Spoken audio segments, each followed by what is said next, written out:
del Santo Evangelio según San Marcos. El primer día de los Ázimos, cuando se sacrificaba el Cordero Pascual, le dijeron a Jesús sus discípulos: ¿dónde quieres que vayamos a prepararte la cena de Pascua? Él envió a 2 discípulos diciéndoles: id a la ciudad, encontraréis un hombre que lleva un cántaro de agua, seguidlo, y en la casa en que entre, decid al dueño: el maestro pregunta, ¿dónde está la habitación que voy a comer la Pascua con mis discípulos? Os enseñará una sala grande en el piso de arriba, arreglada con divanes. Preparadnos allí la cena. Los discípulos se marcharon, llegaron a la ciudad, encontraron lo que les había dicho y prepararon la cena de Pascua. Mientras comían, Jesús tomó un pan, pronunció la bendición, lo partió y se lo dio diciendo: tomad, esto es mi cuerpo. Cogiendo una copa, pronunció la acción de gracias, se la dio y todos bebieron. Y les dijo: esta es mi sangre, sangre de la alianza derramada por todos. Os aseguro que no volveré a beber del fruto de la vid hasta el día en que beba del vino nuevo en el reino de Dios. Después de cantar el salmo, salieron para el monte de los olivos. Lo proclamado, hermanos y hermanas, es palabra del Señor. Gloria a ti, Señor Jesús.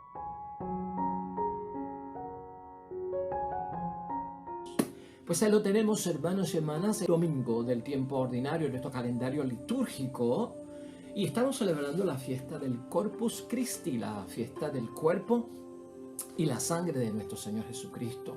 Hoy, con el evangelista San Marcos, es que tenemos la palabra para reflexionar, capítulo 14, versículos 12 al 16, y luego brincamos al 22, 26. Nos vamos a enfocar en esa lectura hoy, hermanos y hermanas, y al igual que hicimos con la Santísima Trinidad, hermanos y hermanas, no me voy a enfocar en el misterio de la Santísima Trinidad. En el cuerpo y la sangre de Cristo, el Corpus Christi, tampoco nos vamos a enfocar en el misterio.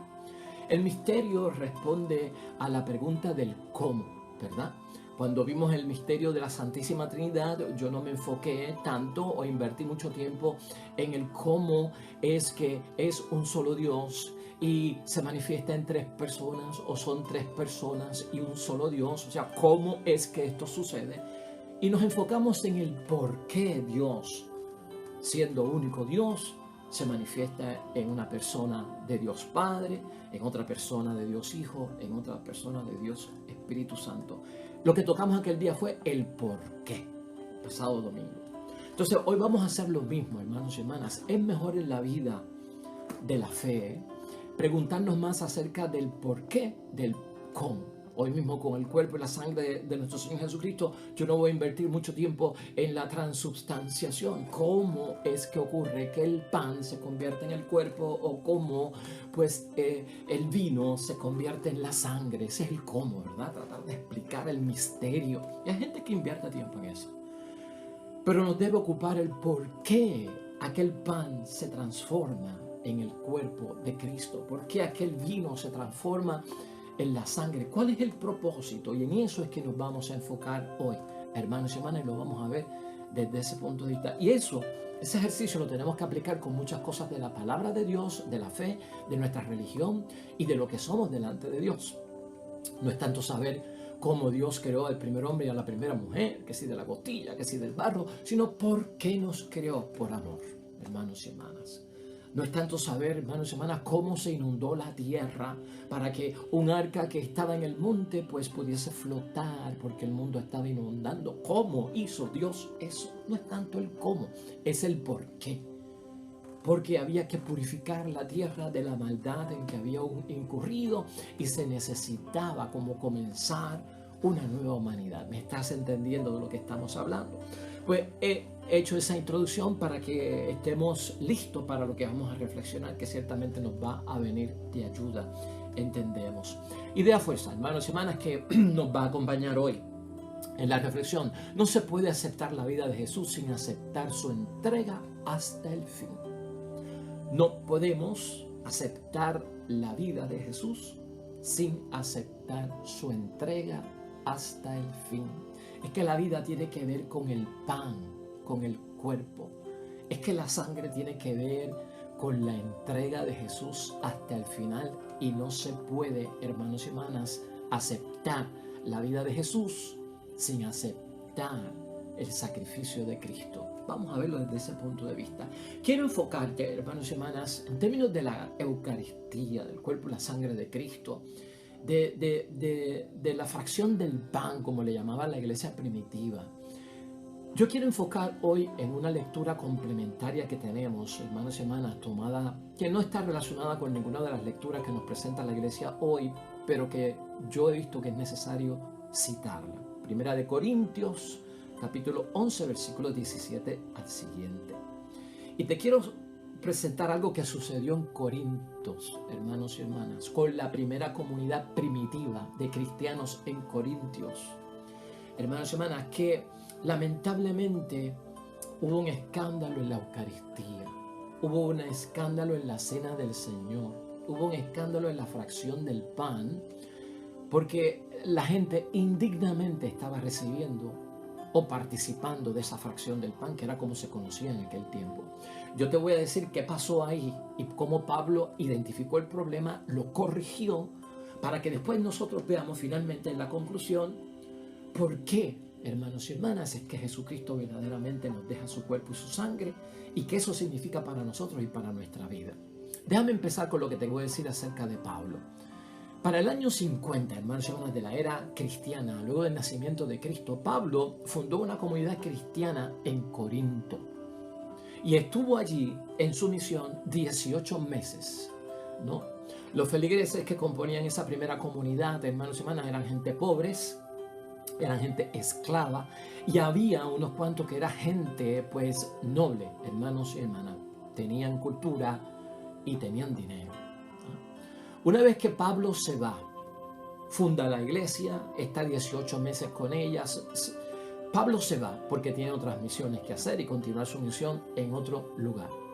Lamentablemente, hermanos y hermanas, sucede algo extraordinario en Corinto que no es para bien.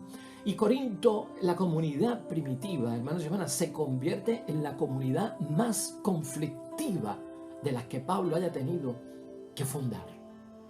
Primera de Corintios y Segunda de Corintios son magníficos para que tú leas cómo unos primeros cristianos se desenfocaron, hermanos y hermanas, en términos del seguimiento de Cristo. En el caso de hoy, en la Eucaristía. En el caso de hoy, en el cuerpo y la sangre de Cristo, en la fracción del pan, ¿no?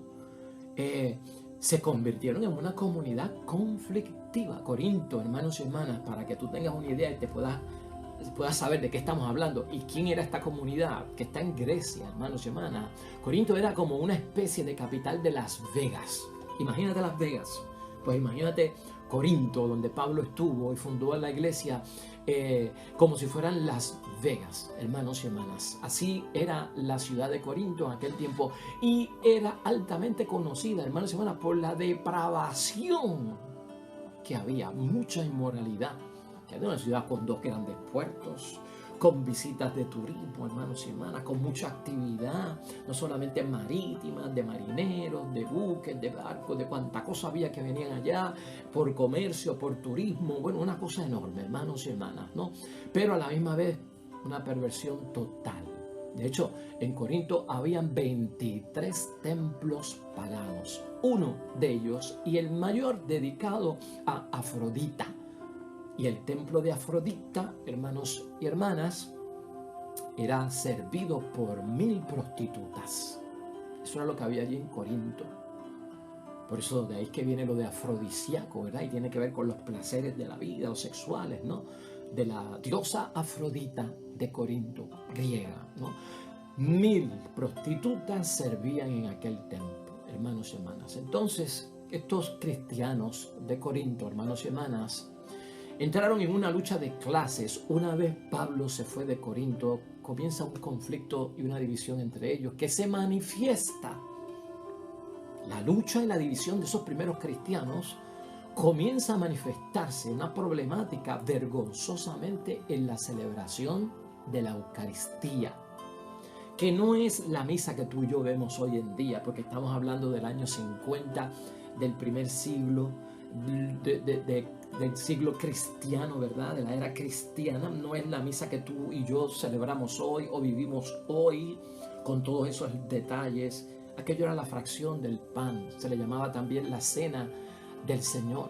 Pero los abusos en los que habían caído, las situaciones desgraciadas en las que habían caído, se manifestaba vergonzosamente en la celebración de la Eucaristía. ¿Qué pasaba, hermanos y hermanas? Bueno, a la hora de celebrar la Eucaristía, que para ellos era la fracción del pan, comer juntos recordando a Jesús, eso fue lo que ellos recibieron de parte de Pablo. Cada uno lo que hacía de manera que formaba su propio grupo para celebrar la Eucaristía, ¿no? Con su distinguido grupo social. Quiere decir que los pobres se reunían con los pobres, los ricos se reunían con los ricos, ¿no? Los esclavos se reunían con los esclavos. Entonces se había convertido como en un acto social, hermanos y hermanas. Entonces los que eran pobres en la cena del Señor se veían lastimados porque no tenían pan y pasaban hambre. Mientras que los ricos tenían pan y tenían vino y aprovechaban y habían convertido la cena del Señor en una gran fiesta y terminaban emborrachándose. Un revolú de madre, hermanos y hermanas, un escándalo, ¿no? El problema en el interior de todo esto es que la comunidad de Corinto, hermanos y hermanas, refleja a través de la mala celebración de la Eucaristía, de la Cena del Señor, que convivían, ¿verdad? Pobres, ricos y gente culta, convivían, pero no compartían. Convivían, pero no compartían, eran insolidarios. Eso es bueno meditarlo hoy. La Eucaristía pues refleja para mí la convivencia comunitaria, donde comparto con todo el mundo, no importa su clase social, su credo, lo que sea, y salimos de no estar solidarizados, ¿verdad? O identificados con el más necesitado. Eso consta, hermanos y hermanas, en la primera carta de Pablo a los Corintios, como te dije ahorita, en el capítulo 11, versículos 17 y siguientes, ¿no? ¿Qué les enseña Pablo? ¿Qué les señala Pablo? Y lo que pasa, y hermanos y hermanas, y lo que enseña en doctrina Pablo es lo que nosotros podemos utilizar hoy para hablar acerca del cuerpo y la sangre de Cristo, con todo el revolú que pasó en Corinto, que nos sirva a nosotros de lección, que nos prepare a nosotros, para nosotros vivir auténticamente la celebración del cuerpo y la sangre del Señor, la cena del Señor, la Eucaristía, la fracción del pan. Esa misa que nosotros tenemos hoy en día. En el versículo 17, hermanos y hermanas, Pablo señala que estas personas se están reuniendo más para mal que para bien, en plena Eucaristía. Mira lo que dice el versículo 17. Siguiendo con mis advertencias, les escribe luego de estos escándalos que hemos mencionado, no los puedo alabar por sus reuniones, pues son más para mal que para bien. Están divididos, hermanos y hermanas. ¿Por qué decimos que están divididos? Porque Pablo se lo recuerda también en el versículo 20. En vez de estar haciendo el bien, en la cena del Señor están haciendo el mal. Y más todavía, en vez de estar unidos, están totalmente divididos. Mirad lo que dice, versículo 20. Ustedes pues se reúnen, pero ya no es comer la cena del Señor. No están comiendo la cena del Señor. Les dice en el 21, lo que hacen no es comer la cena del Señor. Comen y dejan a otros pasar hambre y luego se emborrachan. Versículo 21. Pues cada uno empieza sin más a comer su propia comida y mientras uno pasa hambre, el otro se embriaga. Dice el versículo 22, ¿no tienen sus casas para comer y para beber? ¿O es que se desprecian a la iglesia de Dios y quieren avergonzar a los que no tienen nada? ¿Qué les diré?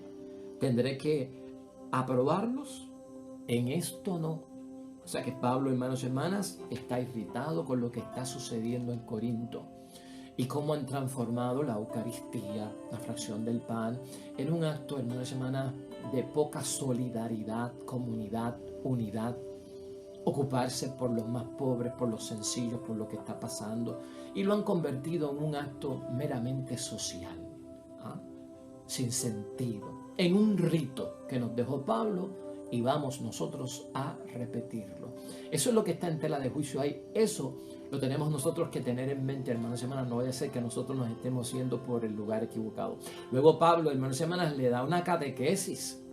Fíjate lo que hace Pablo, porque les advierte, pero a la misma vez los corrige y los enseña de lo que auténticamente es la cena del Señor. Los versículos 23 al 26, Pablo, hermanos y hermanas, elabora el texto más antiguo que existe de la cena del Señor. Pablo escribió esta carta en el año 55 de la era cristiana. Mira lo que dice Pablo en su catequesis. Yo he recibido del Señor lo que a mi vez les he transmitido. Esto es lo correcto, lo que se tiene que hacer. El Señor Jesús, la noche en que fue entregado, tomó pan y después de dar gracias, lo partió diciendo: esto es mi cuerpo, que es entregado por ustedes, hagan esto en memoria mía. De igual manera, tomando la copa después de haber cenado, dijo: esta copa es la nueva alianza en mi sangre. Todas las veces que la beban, háganlo en memoria mía. Aún más, dice el versículo 26, finalmente, fíjense bien, cada vez que comen de este pan y beben de esta copa, están proclamando la muerte del Señor hasta que venga. Esa es la catequesis, lo correcto. Corintios había caído en un abuso de la Eucaristía, en un sinsentido, comulgaban por un mero comulgar el cuerpo y la sangre, habían convertido la misa en un acto social, un mero cumplimiento, hasta el punto incluso de emborracharse con el vino que tomaban. Pablo les enseña lo que era recibido, que es la tradición más antigua que tenemos de la cena del Señor. Y finalmente, hermanos y hermanas, lo que hace Pablo de toda esta enseñanza con este pueblo, que también nosotros tenemos que aprender de ella, finalmente Pablo habla de los resultados, de las consecuencias de comulgar indignamente a esa comunidad de los Corintios, que para nosotros es bueno que lo estemos escuchando, reflexionando. Los resultados, las consecuencias del comulgar indignamente y de que se quiten, si pudiéramos decir, ¿no? Que se quiten, hermanos y hermanas, de dicha práctica que está mala, que se examinen, que hagan examen de conciencia y que se corrijan en el nombre de Dios. Eso está en los versículos 27 al 32. Mira la corrección de Pablo y vamos a escucharla, porque es bueno que nosotros renovemos nuestra visión del cuerpo y de la sangre de Cristo, de la Eucaristía. Por tanto, el que come el pan o bebe la copa del Señor indignamente peca contra el cuerpo y la sangre del Señor. Cada uno pues examine su conciencia, examen de conciencia, porque estamos pecando contra Dios. Y luego podrá comer el pan y beber la copa. Cuando nos corregimos, el que come y bebe indignamente, come y bebe su propia condenación por no reconocer el cuerpo. Y por esta razón varios de ustedes están enfermos, débiles, y algunos están muertos. Fíjate hasta dónde llegan las consecuencias de comulgar indignamente. Dice Pablo que es capaz de traer debilidades, enfermedades, y algunos están muertos. Si nos examinamos a nosotros mismos, es decir, si hacemos examen de conciencia, hoy es día para hacer examen de conciencia del valor que tiene la Eucaristía para mí. Si nos examinamos a nosotros mismos, no seríamos juzgados. Pero si el Señor nos juzga, nos corrige, para que no seamos condenados con el mundo. Eso es lo que dice Pablo, hermanos y hermanas, y hacia eso nos lleva Pablo en su catequesis y en su enseñanza. Yo creo que todo eso, hermanos y hermanas, tiene un valor increíble para nosotros hoy día del Corpus Christi.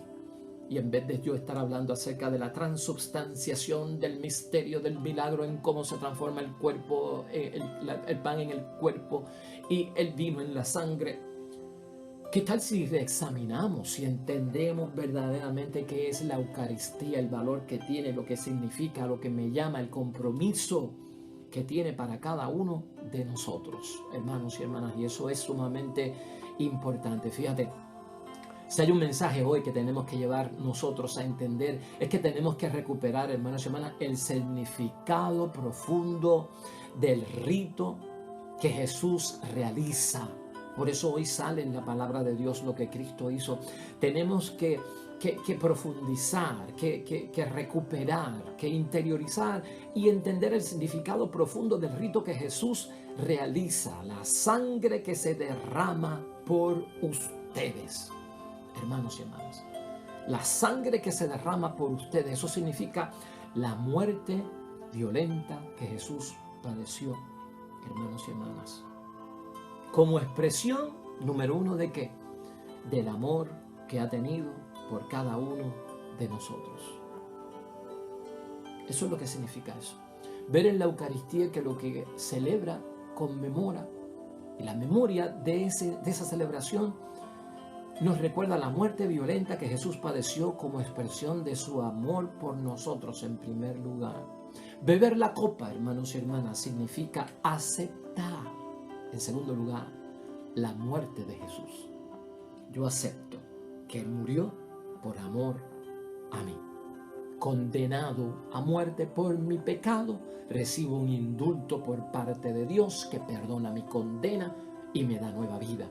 Gracias a Jesucristo que ganó ese indulto para mí.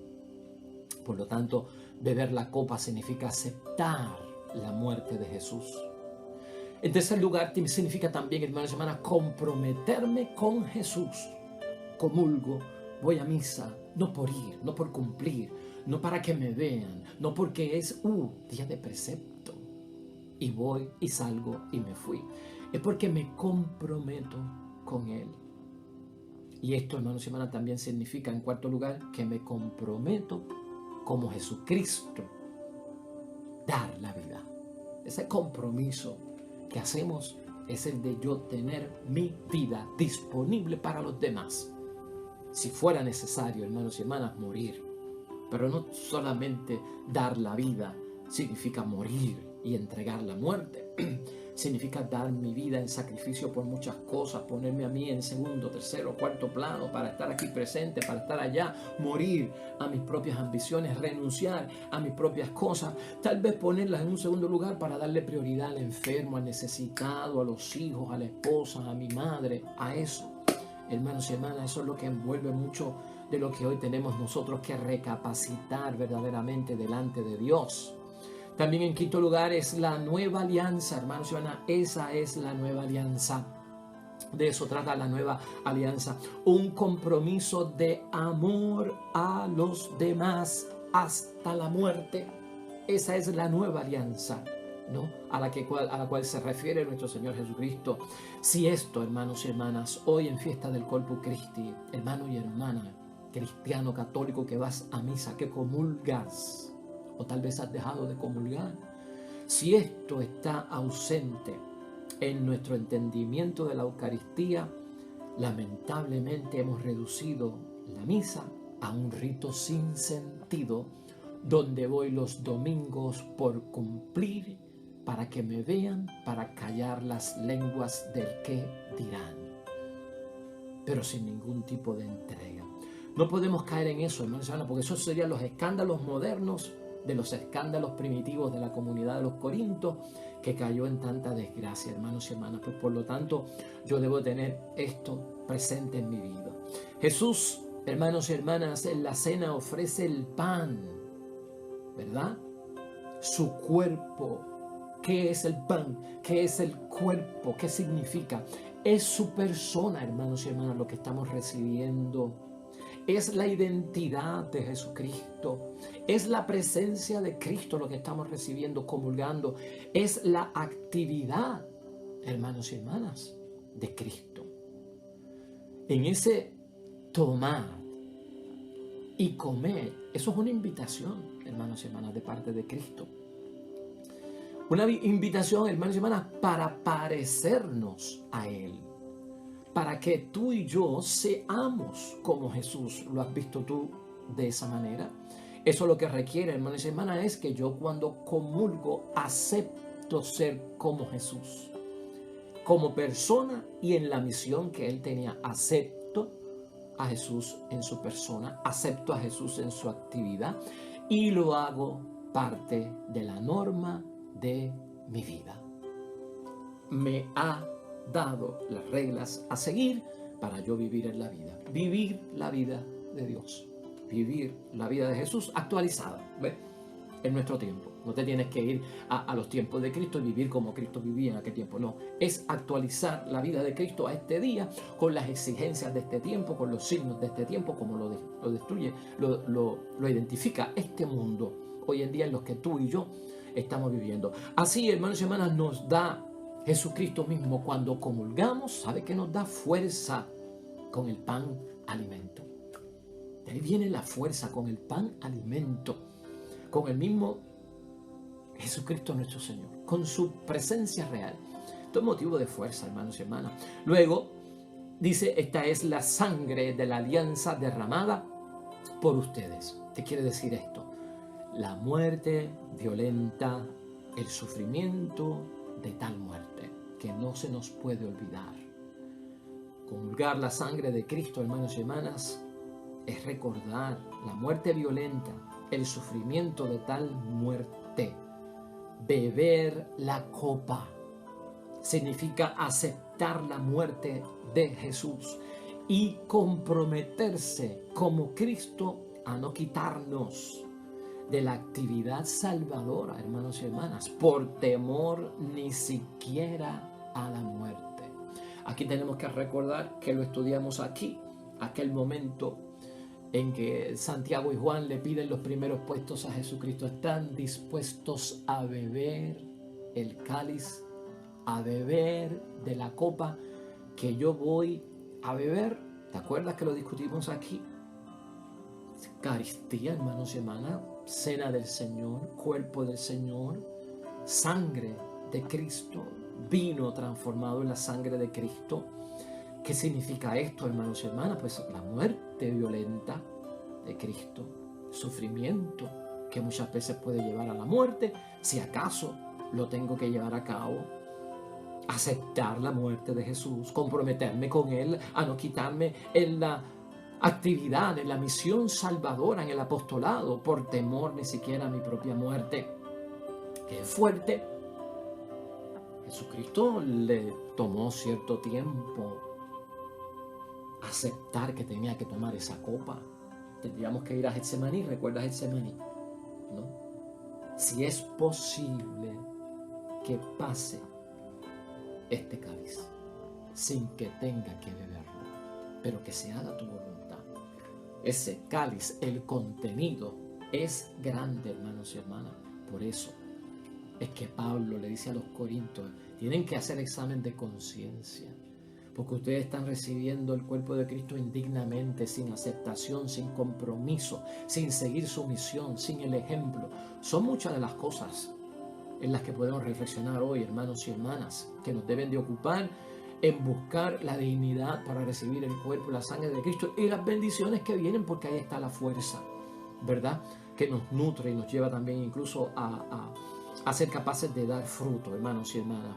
Comer el pan, hermanos y hermanas, beber la copa son altos y actos indispensables. O sea, no se puede aceptar la vida de Jesús sin aceptar su entrega hasta el final, que es nuestra idea fuerza. Imposible que yo quiera aceptar la vida de Jesús cuando comulgo y no quiero aceptar los dolores, el sufrimiento, la muerte, el negarme a mí mismo, el dar la vida, el ayudar al prójimo. Es imposible. O sea, no puedes comulgar pan y decir no voy a tomar el vino. No, o sea, voy a comerme la hostia, pero no me voy a tomar el vino, la sangre. Pues yo no estoy dispuesto a eso. Eso es lo que hay que pensar hoy, hermanos. Y eso es lo que tenemos que ver nosotros hoy. Y que el compromiso, hermanos y hermanas, de quien sigue a Jesús incluye una entrega como la entrega de Jesús. El compromiso del que comulga es la entrega, imitarla, la que tuvo Jesucristo nuestro Señor. Pues hermanos y hermanas, así llegamos a concluir. Que espero yo que haya sido de bendición lo que hoy hemos reflexionado en el nombre de Dios, cada uno de nosotros, acerca del cuerpo y la sangre de nuestro Señor Jesucristo, de la Eucaristía, de la fracción del pan, de esa acción de gracias, de la cena del Señor, de la misa, ¿no? Finalmente, un último pensamiento para concluir. En unas semanas hoy, con la celebración del cuerpo y la sangre de Cristo, es necesario que meditemos, que reflexionemos, no tanto en el misterio de cómo se lleva a cabo la transubstanciación, la conversión del pan en el cuerpo, del vino en la sangre. Y que más tú y yo nos esforcemos hoy, cuerpo y sangre de nuestro Señor Jesucristo, hermanos y hermanas, por entender, por vivir y por experimentar el por qué Jesús nos da a comer su carne, a beber su sangre, hermanos y hermanas. ¿Por qué lo hace Jesucristo? ¿Y qué propósito tiene para nuestras vidas? Amén y amén.